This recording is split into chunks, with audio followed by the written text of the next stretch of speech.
The traits were very economical for what we got. The price, it feels like, just keeps going up. And the traits are still what they are, but the price of corn necessarily hasn't increased as much. It's like we're paying quite a bit for maybe something we don't need. You got to scout a little bit harder. If you just like to plant your corn and go to the lake, you might as well plant most traits you can, just for peace of mind. But I think with a little bit more management, you can get a lot bigger return on investment. If you don't need those extra traits in that crop, then why are you paying for them? We've got some non-GMO corn that we're trying. It looks pretty good right now. We're gonna actually stack those up against some pretty tough competition. We split plant both of those with a competitor's corn that we've planted a lot of the last 5 years that we know really well. Even if maybe say it doesn't do quite as good, what's the cost difference between those two hybrids and what's really gonna provide a better return for us?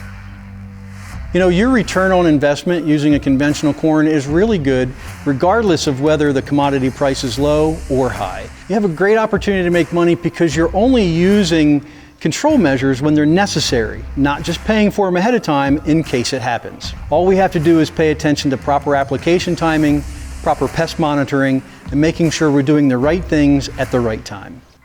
I would, my test plots every year, I'd plant the conventional, I'd plant a double pro, I'd plant a smart stacks next to each other, and 9 times out of 10, the smart stacks would be the worst of my plot if we don't get some huge insect event. And most of the time, the conventional will be the highest yielding of the same hybrid. There's a lot of opportunity for you to use a conventional corn and deploy a control measure when needed or when you scout and you see economic threshold. Using a BT as a blanket approach to control all insects really isn't the best way to do it. It certainly is not the most economical way. F2F is shaking up some people. There's some new hybrids coming that you don't have to buy all the traded stuff. It kind of made sense that we didn't have to, that we could switch to conventional corn. Times have been tough.